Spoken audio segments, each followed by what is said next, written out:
Bienvenidos. El día de hoy veremos tres casos clínicos relacionados con tres enfermedades causadas por parásitos. Los parásitos que veremos a continuación son, o las enfermedades causadas por estos parásitos son, paludismo, tricomoniasis y balantidiasis.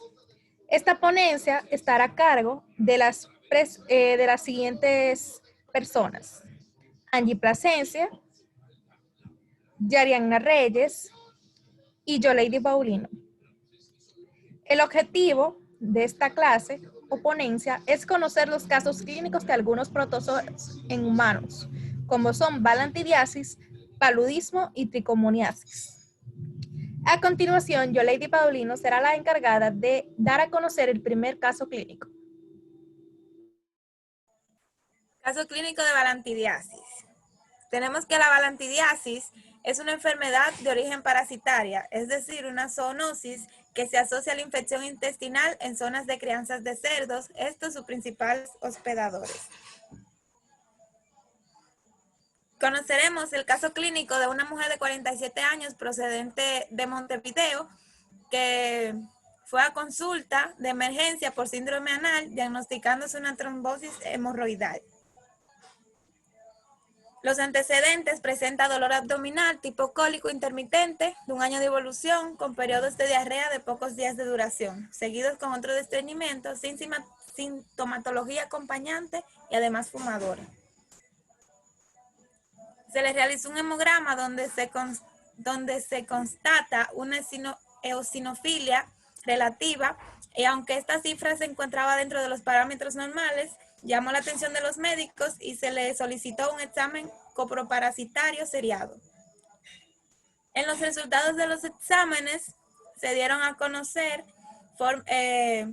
formas ovaladas de 100 micras de diámetro mayor, rodeadas de cilias, con gran movilidad de desplazamiento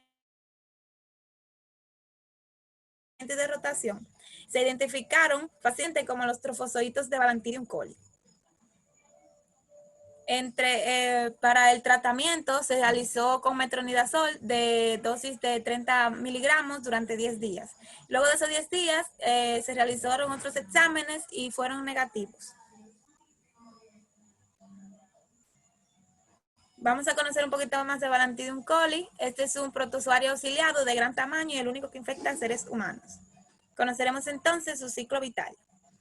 En el ciclo vital, los quistes son la etapa infecciosa responsable de la transmisión de balantidiasis. El huésped generalmente adquiere el quiste a través de agua o comida contaminada. Después de la ingestión, la desenquitación se produce en el intestino delgado y los trofozoitos colonizan el intestino grueso. Tanto los quistes como los trofozoitos son identificables por un gran macronúcleo con forma de riñón. Ahí se presentan los estadios. Tenemos que la fisiopatología de la enfermedad son parásitos que se localizan a la luz intestinal, capaz de reproducir enzimas pateolíticos del tipo de la hialuronidasa, que son capaces de digerir el epitelio produciendo úlceras intestinales. El signo más típico es la diarrea desintérica, llamada desintería balantidiana, que también puede producir hemorragia, infecciones secundarias y en casos fulminantes, necrosis y perforación intestinal. El hábitat de esta es el intestino grueso del hombre y de los cerdos. También tenemos su forma infectante, que es el quiste, que es de forma esférico-oval de grandes dimensiones, de unos 45 a 65 micras. La vía de infección es de transmisión vía fecal-oral, mayormente por consumir alimentos contaminados. La fuente de infección es principalmente cerdos, pero también se encuentran otros animales. El mecanismo de infección puede vivir como comensal o producir una inflamación catarral de mucosa intestinal. También tenemos lo que es el mecanismo de transmisión, que es directa y por contaminación, como lo son los otros protozoarios intestinales, por contaminación de alimentos, aguas, manos, etc. El hospedador definitivo de Balantidium coli es el ganado porcino. El hospedador intermediario Casi nunca es preciso hospedador intermediario, pero se puede decir que es el humano. El vector no tiene vector, ya que su vehículo de contaminación en la mayoría de los casos es el agua contaminada. También tenemos la forma de parasitismo, que es una zoonosis, es decir, una enfermedad del animal y del hombre. La especificidad parasitaria, según la localización del hospedero, es endoparásito que necesita vivir en el interior del huésped, específicamente en el intestino. Los factores que predisponen la parasitosis son la no utilización de agua potable, la preparación de alimentos, caminar descalzo, entre otros. Tenemos el mecanismo de agresión, son los trofozoitos que excretan enzimas proteolíticas capaces de dirigir la mucosa del colon. El mecanismo de defensa es después de la infección, el huésped produce una variedad de anticuerpos que se unen a blancos antígenos específicos en los microorganismos. Por último, tenemos mecanismo de evasión parasitaria, que es la acción mecánica mediada por los cilios que le permiten entrar en contacto con la mucosa y formar colonias. Y la acción enzimática mediada por enzimas y hialuronidasa. Ahora continuamos con Angie, quien tratará el segundo caso clínico. Bien, el segundo caso clínico que estaremos presentando es el trichomonas vaginalis. La tricomoniasis es una infección de transmisión sexual causada por el protozoario flagelado Trichomonas vaginalis. A continuación, el caso clínico. Mujer sexo servidora, edad 33 años, unión libre. Inició su enfermedad con leucorrea, color amarillento y olor fuerte, acompañada de prurito vulvar, ardor al orinar, irritación y enrojecimiento genital, coito doloroso y dispauremia interna. Los síntomas se observaban después de la menstruación.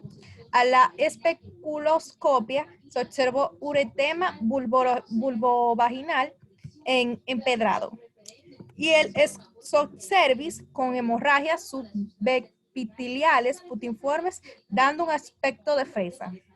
La secreción vaginal era líquida, espumosa, color verde amarillenta, muy abundante y principalmente en el fondo del saco vaginal posterior. El diagnóstico: se realizó la toma de muestra con un espejo no lubricado y estéril. Se recolectó el flujo de las paredes vaginales y del fondo del saco uterino con hisopo desengrasado. El flujo se agitó en 1 milímetro de solución salina estéril. Una gota fue transferida al portaobjeto limpio, se colocó un cubreobjeto y la preparación fue observada con el microscopio óptico. Se hicieron frotis delgados del exocervix teñidos por los métodos de Gram, Gienza y Papanicolau. Los resultados que arrojaron las pruebas, las laminillas teñidas con Papanicolau fueron enviadas para consultados citopatólogos con más de 20 años de experiencia, solicitándoles tomasen microfotografías de los hallazgos más relevantes. Los expertos indicaron haber observado un exudado purulento con más de 20 neutrófilos polimorfonucleares por campo de objetivo de inmersión y abundantes trofozoitos piriformes de trichomonas vaginales adheridos al epitelio escamoso acidófilo de la vagina. El tratamiento que se le indicó a la paciente fue la farmacoterapia. Se indica para erradicar el microorganismo en la mujer y su pareja sexual. Casi todas las cepas de trichomonas vaginales son susceptibles a una micra de metronidazol bajo condiciones anaeróbicas. Al administrar la dosis oral de 500 miligramos, se obtiene un nivel de sérico de 10 milímetros y con las dosis únicas de 2 gramos se alcanzan niveles de 40 milímetros. La tasa de curación es de 82 a 88%. En los varones se ha usado el esquema de 250 miligramos 3 veces al día durante 7 días. El esquema corto de dosis única genera menos efectos secundarios y tiene mayor probabilidad de llevarse a cabo. A continuación, vamos a observar el parásito más a fondo. El ciclo vital de dicho parásito o ciclo biológico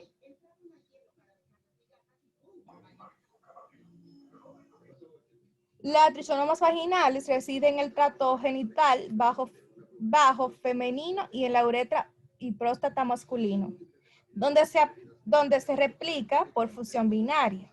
Parece que el parásito no presenta una forma quística y no sobrevive en el medio ambiente. El humano es el único hospedador conocido de trichomonas vaginales y se transmite por el coito.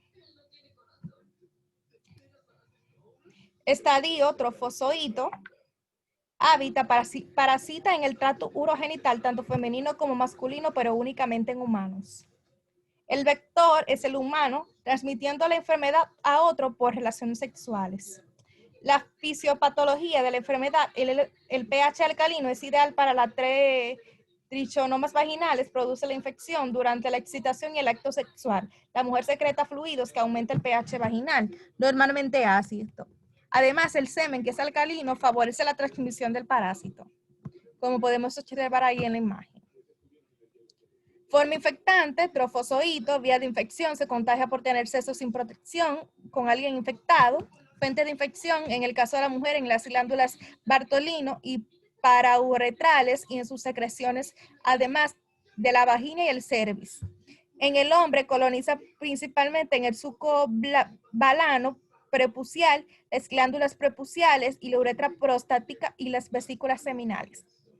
Mecanismo de infección, a través del contacto sexual, también es posible mediante el uso de fórmita y ropa interior, porque el parásito puede sobrevivir en la orina durante 3 horas y el semen durante 6 horas. Mecanismo de transmisión. El trichonoma vaginalis son de 2 clases, las dependientes y las independientes del contacto. El hospedero definitivo es el ser humano, porque es el único hospedero de trichonomas vaginales. Hospedero intermediario no tiene. Forma de parasitismo, es permanente o completo. El parásito se aloja en el huésped y se nutre a la expensa del mismo durante todo su ciclo vital. Tipo de parásito, es endoparásito monoxeno, requiere solo una especie para cumplir su ciclo biológico. Especificidad parasitaria según la localización en el hospedero. Es endoparásito, este parásito necesita vivir en el interior del huésped, específicamente en el tracto urogenital. Factores predisponentes en la parasitosis de los casos consiste en tener múltiples parejas sexuales y antecedentes de infecciones de transmisión sexual. Mecanismo de agresión parasitaria. Como en todas las infecciones, el primer evento patogénico de la tricomoniasis es la adhesión del protozoo a la mucosa genital. Mecanismo de defensa del hospedero. El flujo de orina y su pH ácido impide la colonización del uropétilio. La orina arrastra en forma periódica los gérmenes que pueden haber colonizado sectores distales de la uretra. Y por último, el mecanismo de evasión parasitaria. Los principales mecanismos de evasión de trichomonas vaginales son las técnicas de interferencia y las técnicas de enmascaramiento. A continuación, los dejo con Yariana Reyes con el siguiente caso clínico. Gracias. Caso clínico de paludismo o malaria. El paludismo o malaria es una enfermedad causada por varias especies de Plasmodium transmitidas por la picadura de una hembra anofelina infecciosa. Caso clínico. Paciente masculino blanco con antecedente de salud anterior que acude al cuerpo de guardia del Hospital General Docente Abel Santa María Cuadrado de Pinar del Río por fiebre de 38 y 39. Decaimiento y artralgias de 2 días de evolución y que comienzan 18 días después de haber arribado al país procedente de Guinea Ecuatoriana. Fue controlado por su área de salud en las primeras 72 horas posteriores al arribo con examen físico y gota gruesa negativo. Diagnóstico. Se ingresan con sospecha de paludismo y se le indica gota gruesa para confirmar diagnóstico. Además, realizaron algunas pruebas complementarias. Los resultados. La prueba de muestra gruesa resulta positiva a Plasmodium vivas, trofozoitos, pentaparásitos por campo, no gametocitos. Tratamiento. Se aplica tratamiento establecido con primáquina y cloroquina, resolviendo el cuadro clínico y disminuyendo paulatinamente la parasitemia hasta su eliminación total procediendo del alta clínica. Su ciclo de vida, bueno, al alimentarse la hembra del mosquito del género Anopheles inyecta en la piel del humano formas de parásito conocidas como esporocitos. Estas formas llegan al hígado a través del torrente sanguíneo. En el tejido hepático se convierten en trofozoitos y luego en esquizontes. En sucesivas divisiones se generan numerosos merozoitos que son vertidos nuevamente al torrente sanguíneo. Una vez en el torrente sanguíneo, los trofozoitos invaden a los eritrocitos y los glóbulos rojos tras nuevas divisiones del parásito. Los eritrocitos se rompen liberando a más merocitos. Algunas de las células producidas se desarrollan en gametocitos que se diferencian en dos tipos, microgametocitos y macrogametocitos. Así, cuando de nuevo un mosquito se alimenta de la persona infectada, extrae los gametocitos. Los gametos se funcionan en el intestino del mosquito formando un cigoto que se transforma de una forma móvil conocida como oquineto y luego en oquistes. Los oquistes, tras múltiples divisiones, producen miles de esporocitos que migran a las glándulas salivales del insecto. Cuando el mosquito infectado pica a una nueva víctima, le inocula las formas infectantes, iniciándose un nuevo ciclo. El estadio del parásito esporozoito. La fisiopatología de la enfermedad, su fisiopatología viene dada por la hemólisis intravascular aguda tras la liberación del plasmodium. Hábitat. El hábitat de este es la sangre del hombre que llega por medio de la picadura de la hembra mosquito Anopheles. Forma infectante. Los esporozoitos son la forma infectante ya que la hembra inocula con su saliva en una nueva picadura para alimentarse.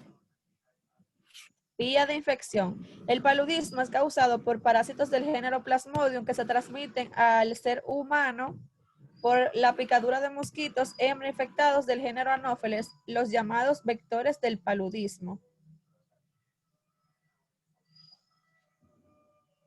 El mecanismo de infección. La transmisión es más intensa en lugares donde los mosquitos tienen una vida relativamente larga que permite que el parásito tenga tiempo para completar su desarrollo en el interior de su organismo. Y su mecanismo de transmisión, esta se transmite por la picadura del mosquito Anopheles que ya tiene la enfermedad y al picar se transmiten al ser humano. El hospedero definitivo de esta es el mosquito Anopheles, el vector, en este caso de la malaria, es el mosquito anofelino y el hospedero intermediario es el hombre, porque este se considera un huésped intermediario y el mosquito el huésped definitivo. La forma del parasitismo se trata de parásitos intracelulares y que se multiplican dentro del organismo a través de la picadura del mosquito. El tipo del parásito, un parásito unicelular denominado Plasmodium. La especificidad parasitaria según la localización en el hospedero. Los ectoparásitos son parásitos que viven en la superficie de otro organismo y subsisten en él. Factores predisponentes en la parasitosis de los casos. Se han reconocido factores que se asocian con la ocurrencia de la enfermedad, como la peculiaridad de las viviendas al aspecto de los criaderos vectoriales muy próximos a las viviendas. El mecanismo de agresión parasitaria. El tiempo, entre la picadura infecciosa del mosquito y el desarrollo de los síntomas de la malaria pueden variar entre 12 y 30 días, dependiendo del tipo de plasmodium. El mecanismo de evasión parasitaria, la variación antigénica o polimorfismo adherida de eritrocitos infectados al endotelio vascular. Y por último, el mecanismo de defensa del hospedero. Pueden ser barreras naturales como piel, membrana, mucosa o respuestas inmunitarias específicas como los anticuerpos, linfocitos o respuestas inmunitarias inespecíficas como las células fagocíticas, etc. Muchas gracias por su atención.